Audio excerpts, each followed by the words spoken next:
and welcome to a special edition of Heart-Centered Success. I'm your host, Diane Hayworth, and in our series, we explore beliefs, mindsets, habits, and attitudes that can help anybody contribute to a life of success in all areas. Today, we're going to be exploring gratitude, and my special guest is my son, Kyle Dingus. Say hi, Kyle. Hello. You can see who made him come to the studio today.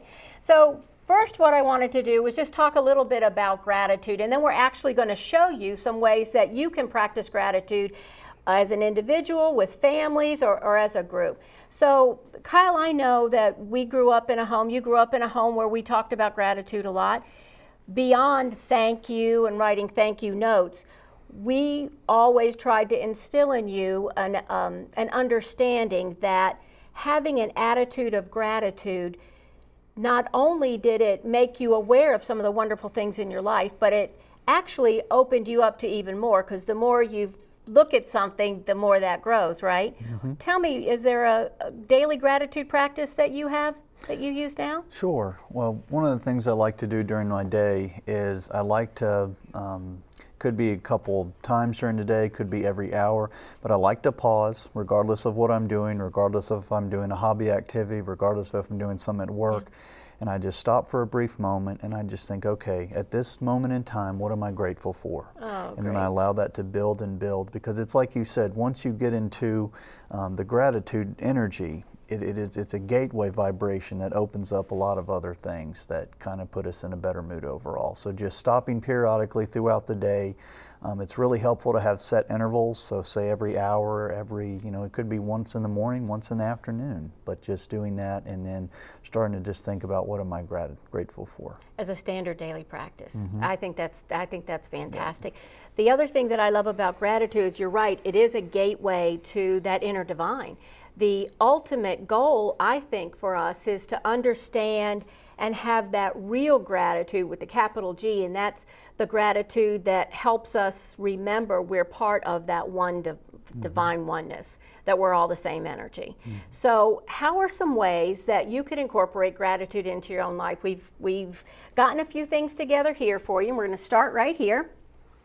So one of the things that you can do is actually have items around you that have gratitude right in there. So you see I've got a plaque here. This is a beautiful mug a friend gave me. There are visual reminders to be grateful. Kyle said that there's a couple times during the day that he likes to stop and be grateful. His sister told me that whenever she stops at a stop sign or a stop light, that's her visual trigger to remember something to be grateful for. So anything like that works well. I know for me, it's actually, I do my gratitudes religiously twice a day. I wake up, and the very first thing I do is say, thank you, thank you, thank you for this new day. And that doesn't mean I'm always excited, because who knows what I'm doing that day, right? It could be we're in the middle of some trauma or something. I'm still thankful to have the opportunity to make choices. And then at the end of the day, I always replay the day in my head and just mentally give thanks for the things that I truly am grateful for. I'm not going to tell you or suggest that you be grateful for something that you're not. That's not what this is about. This is finding ways to be grateful and letting that open the door for you to a real meaningful spiritual practice. In addition to having things around the house, for years I've kept a gratitude journal. Is that anything you've ever done? Oh, certainly. Being able to look back in time at things you've been grateful for allows you to see how you've advanced. And one of the most profound things that I've noticed by looking at old journals is not only will you learn to be grateful for the good things, like, when I was younger I got a good grade on a test, or I was able to go fishing. You're also grateful for the things that are not so good. I am grateful that, this relationship didn't work out because it opened the door to other things. So the gratitude journal is great because over time you can see how you progress and really how gratitude can take root and hold in your life. And like I said, again, I think it all goes back to opening that door to better vibrations. So now that's a good point. There's different ways that you can start a gratitude journal. Some people will simply list 3 to 5 things they're grateful for in the last 24 hours. Was there any specific way that you kept that journal? Or is it just whatever you felt that day? I think the overall theme was capturing things to be grateful for. In that day. In that day, but also, you know, mixing up things every once in a while so you can switch from what am I grateful for today, or, you know, this time of year as we get close to the new year, it could be, okay, what in this past year am I grateful for? So switching it up is good, but definitely consistently writing about it has helped for me. Yep, and that's something I think can be helpful for everyone. Now, there's another way that you can use gratitude in written form, and that is you can actually write letters to people. So, for example, I could write a letter saying 10 reasons why I appreciate you're my son, 10 reasons why you're the best principal that I've ever had, or 10 reasons why you're a great boss, or whatever it is. But it's a wonderful way to just express gratitude to individuals and do it in that form, because who wouldn't love a top 10 list like that, right? Right. That would be that's a great gift, that's a great thing to have. And I do want to tell you that you can write letters like that even if your loved one is passed. There's no reason why you couldn't still write a letter of appreciation and gratitude to someone who's no longer here. As a matter of fact, I think it'd be kind of a cathartic thing to do. Right. Don't you? And one of the things I've noticed is when you write one gratitude letter, you get jazzed up and then you want to write more, and it just kind of excels from there. So yeah, I think that's a great idea. Process. You know, I had a client once that that did something a little different. She wanted to incorporate her entire family in a gratitude practice. So even though she did have her own journal, she actually kept a write-on board in her kitchen. And she would write something specific every day, like, today I am grateful for, and if it was the fall, you know, for fall because. And anybody that came in would just write on the board. So you could do that with events, you know, for celebrations. I'm grateful for Uncle Philip's birthday because, and you could write that down, or gosh, you could do it for anything. But I love the idea of incorporating a bigger group to be able to participate. Have you ever done anything like that? Have you participated in anything through groups that would be a group gratitude? Not everybody does. I was just curious. Yeah, I mean, group gratitude, I mean, the experience I've had is, you know, within, you know, an intimate group, you know, people just go around and say what they're thankful for. I've been at friend functions and family dinners where we've gone around and said, you know, what are we grateful for this year? And it's actually entertaining the range you get. And the good thing is, there's no right or wrong answer. Right. If you're grateful for something, you're grateful for it. It could be I'm grateful, you know, I got to see a family member's cat I like. It could be I'm grateful that, you know, the mashed potatoes were so good. It really doesn't matter, but I think the important part is that when you have a group dynamic that allows for that, you've really got something special, because now when everybody gets on that gratitude vibe, it just is a really great experience. Well, the other thing that I love about that is that it incorporates everybody in the group. It doesn't make any difference how old you are, how young you are. The thing that might be fun now, actually, is to do it on video. Yeah, I mean, how fun would it be to have the grandpa and the little grandbaby on a video in future years, to be able to see their perspectives. Yep. I think it's interesting even within the same event. So let's say everybody goes to a concert or everybody goes to a particular sports event, just to go around and ask people what they were grateful for in that particular moment. That's funny, because you get a big variety of what people are grateful for and what they notice. Right. And that's, to me, that's what's fun about it. Yep. That's what's fun about it. Well, that brings us to, this is an idea, it's gratitude jars, and I don't know if you can see this, but I actually went to one of the big box stores. I got these little containers. I liked having the ones with a lid on them. I put ribbon on it. These are just little tags that I got, again, from the big box stores, no big deal. But I had these at my home Thanksgiving a couple years ago, and I had them all lined up in a row. There was 12 of us that year for Thanksgiving, so each of them were lined up, empty, when the people got there, and I had all these different colored slips of paper. And what I asked people to do was go to everyone else's jar and write something that they appreciated or were grateful for about that person. So, for example, I would have written, a note of gratitude for Kyle, and I would have put it in his jar, and he would have written one for me. Now, after we did all that, these became the place cards for the afternoon, and it was really a lot of fun for me. I have to tell you that my family was nowhere near as excited about it as I was. I thought it was like the coolest thing ever, and I do remember, I think it was your uncle complaining that he had to work for his dinner, and he totally did. Everybody wanted turkey and football. That's what they wanted. Right. But what happened was, after we finished these, everybody got to put them at their place setting, and we ate and had dessert, and then it was time to watch football. Then people could do whatever they wanted. If they wanted to open them up, great. If they wanted to wait till they got home, that was fine too.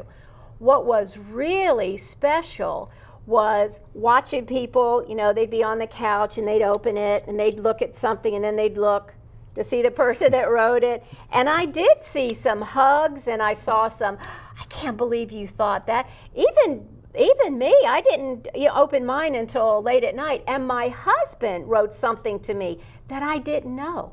He had never said it to me before. I was really touched. But there's something about giving gratitude in written form, and for you to be able to have it to take home and to look at, I think that's something kind of special. Now, while we did this for Thanksgiving, you wouldn't have to do it for Thanksgiving. You could have a bigger container. You could use it for someone's birthday. You could use it for a graduation. You could use it for a retirement. I actually think this is something you could use in an organization. Oh, yeah. For a club, Definitely. or for a kid's class, perhaps. Maybe everybody puts in there, maybe it's a gift for the teacher or the principal. Right. I don't know. What do you think about that? I think that's a good idea, and I also think you have two different types of people. You have the Right. people that are happy to tell you to your face what they're grateful for. Then you have people that are a little bit more reserved. And so Right. this provides an opportunity for folks to have a safe environment to share something they're grateful for and be able to express it. And like you said before, you can actually hold it in your hand, and that's what I think makes it special. So if you were going through a rough time, you pull out the jar and you start reading these things, and now you're able to get back into the gratitude. And I just think a lot of times you don't know what qualities that people admire about you. That's very true. That's very true. You don't know what effect you might have on somebody, and I think that was one of the main things that I learned from this. And I do have to say, when I was getting ready for the shoot and I asked my family, everybody still had their jar. This is several years later. Everybody still had their jar, and they all had them in special places. So I think that might be something that would be kind of fun for an additional gift, something to think about. Here's another one that I wanted to talk to you about. And this is called a year of gratitude. All you need to do is get some kind of a container. I've gotten a box. You can get whatever you want, a jar, box, whatever. The idea is very different than a traditional memory box. This isn't everything that happened during the year. What you're going to do is put notes, pictures, items of things that you truly appreciate throughout the years. Now, or throughout the year rather. And as we said, it's not necessarily something that was good when it occurred, right? Right. That's not necessarily it, but you could still appreciate it. I know that in our own family, we've had people who were horrifically ill and they were suffering. And although we certainly didn't want them to pass, we recognized that as an end to their suffering. And for that, we certainly were grateful. So having someone peacefully pass could actually be something that you're grateful for. What I love about this idea is that here's, like a note. You just write a note, and I like to put the date on it of something that you're grateful for. You can actually put pictures in there, something that happened. You can print them off your phone. Letters that you received, it doesn't make any difference. It's what's grateful to you. This is another thing that can either be an individual project or what a great idea for a family. Oh, yeah. A family or a group. What I would suggest is one of two things. If you're going to do this as a family project, maybe what you do is start the beginning of the year. Everybody gets to put things in, and if you've got small children, then they can draw pictures or put a rock in there. It's whatever they're thankful for, right? And then maybe the week between Christmas and New Year's, you get everybody together and you look through the year. Ooh, that would be fun. Yeah, and that you really see what everybody was thankful for. That's one way you can do it. I think that you could also, if you were going to do this individually, you might go birthday to birthday. Yeah, That might be a good way to do it. right. If you're in a school organization, maybe you start this in September. And then you do it throughout the school year, which here in Virginia is usually May, June, depending on what the school structure is, right? Yeah. You could even do it for groups, organizations. To me, this might even be something a sales team would do. Maybe they're working towards a big goal and they want to be thankful, or they are thankful for particular training or salespeople or maybe big clients. Or opportunities. Or opportunities. Could be anything like that. Can you think of any other ways that maybe this kind of a gratitude box might be appropriate for either individuals or groups? Yeah, you know, I do something similar in my work, and instead of a box, I have a file, and it's called my Feel Good file. And throughout my performance year, if I get a good review or I get a good email exchange or I get a compliment from a client, I can pull that out not only to show, you know, my boss and everything how I'm relating to my clients, but also it builds my confidence in my ability to do my job. And this is also great because any activity like this is going to build your creativity. So again, this is how gratitude, you know, we're starting off with the intention of being grateful, but now because we're being grateful and we're being constructive about it, we're opening up that creativity, and that kind of gets really fun there. Yeah, and I love the idea that this, again, most of these things are appropriate for individuals, families, and a family is people who live together or extended family, neighborhoods. Yep. I know you work in an environment where firefighters, that's a family. Yep. That's and a even family. Sports teams, they're families as well. Oh, yeah. So.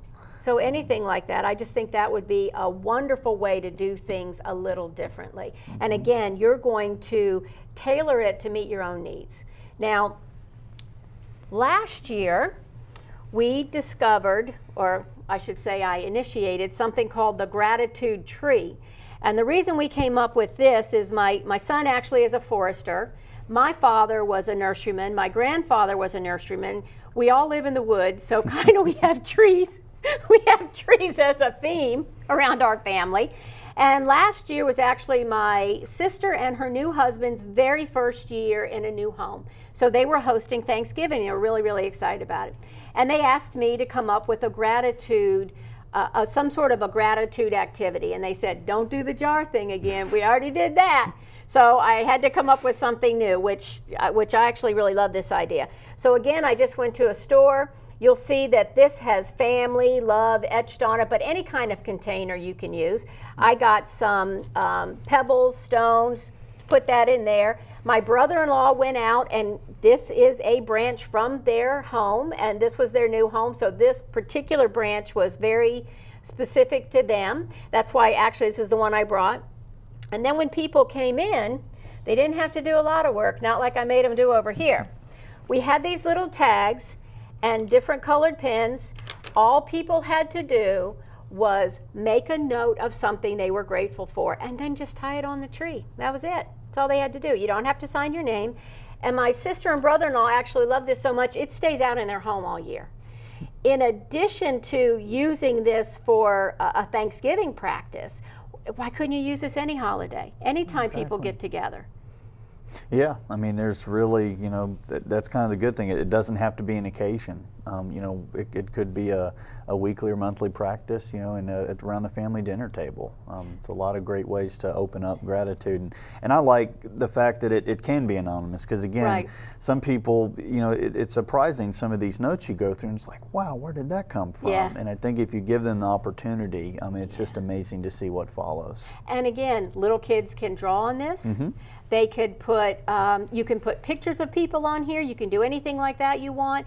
This is another thing I think would be like really super cool for an organization or a group. Definitely. Because it's anonymous, right? You don't have to sign your name, but it's visible. Exactly. And it just creates this energy of gratitude and appreciation, which I think is something that permeates the entire space. Again, wouldn't this be a cool gift as a birthday gift or a retirement gift to have people write these beautiful notes and then it's presented to some special person. How cool would that be? That'd be really neat.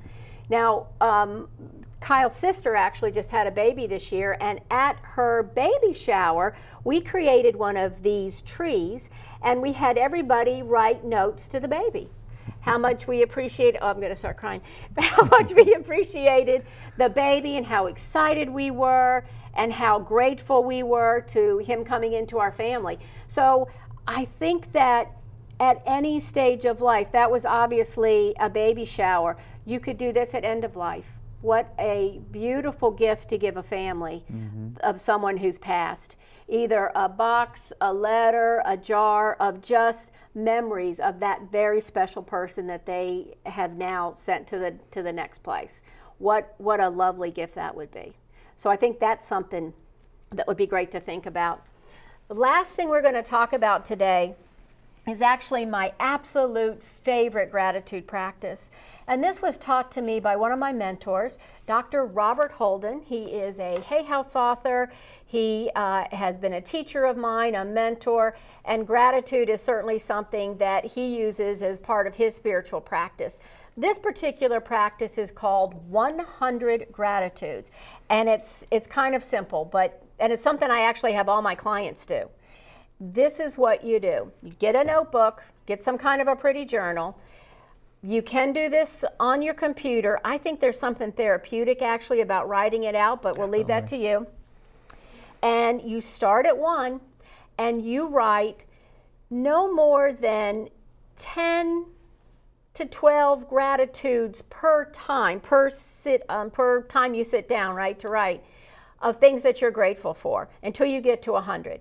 Now, you can just free form it that way, or what I like to do and what I did in my own practice and what I suggest my clients do is you start from birth or pre-birth and start writing things that you're grateful for.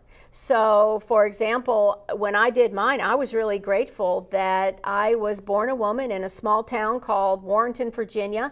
It was close enough to Washington, D.C. that, you know, we had some amenities and things, but it was in a small town environment. I was really grateful for that.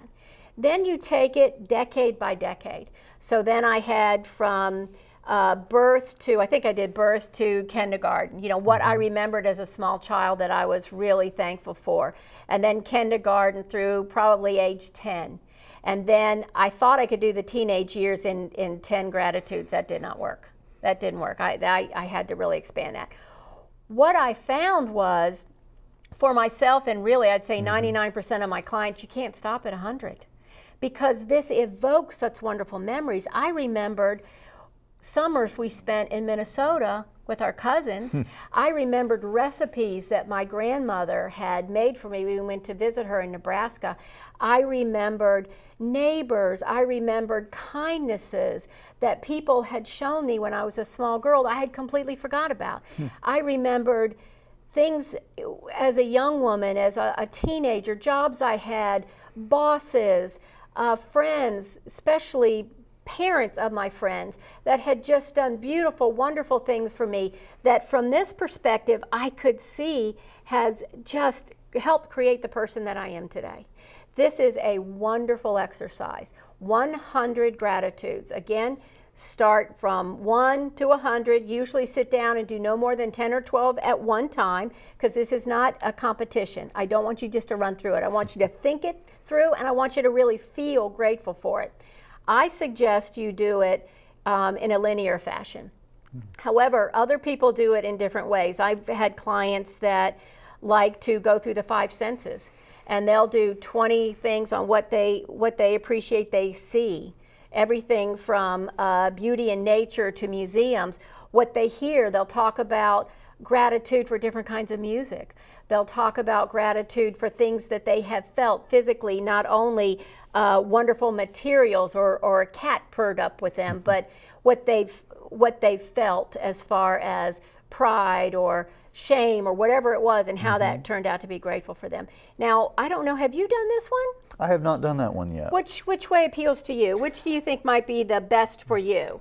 I think starting off, I like the decade by decade one, because Yep. then again you're painting a picture, and then it's, you know, it's like you said, you would find out you were grateful for this one thing, and then now you see where that puzzle piece fits in present day. So I would be really excited to start and do the decade by decade, and then, you know, after getting that part of it done, just, you know, do a free write and just see where it goes. Because sometimes if you just set the intention that you're going to be grateful, and, you know, all you know you're doing is just going to be writing things down, well, then all sorts of stuff can pop in. So I like the structured writing, and then I also like the ability just to kind of free write and let other stuff just kind of pop in as it may. So that's actually the way a lot of my clients start. They will start with this exercise and then they don't stop.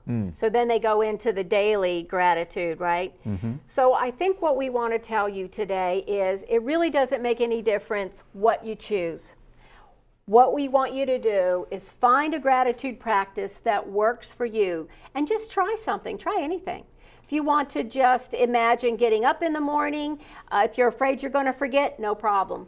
Get a little sticky note, put it on the mirror, go ahead and just put AM, PM gratitude. You can do that. You can start a journal. I think one of the best ways to start is just have some things around the house that remind you to be grateful. All of these things will contribute to you cultivating this attitude of not only gratitude, but as Kyle said, being aware of what's around you. The more that you're aware of things, then, like you said, the more you find to be aware of. I have a client that just consciously decided she wanted to bring more beauty into her life. And she had gone to a museum, and she had seen this beautiful painting, and it was of flowers. And she was just sitting there really in awe of how the artist had captured every petal on this flower, and she was just blown away. And in her mind, she was like, thank you, thank you, thank you for me being here, right here to see this painting. This is really speaking to me today. But then what happened? As she was in this attitude, she starts going to her car, and what happens? There's a flowering bush next to her car. So then she's like enamored with this beautiful bush. And for the first time, she told me, she saw every petal, every stem, every part of those flowers. She saw how vibrant the colors were. And she said to me, I can't believe that I've walked by these things my whole life. That's what gratitude can do for you. So as a heart-centered success practice, I think it all starts with gratitude. I want to thank Kyle for being part of this today. I want to thank Tremaine. I want to thank our crew. I want to thank you for being part of this very special edition of Heart-Centered Success. I'm Diane Hayworth, and I'll see you again real soon.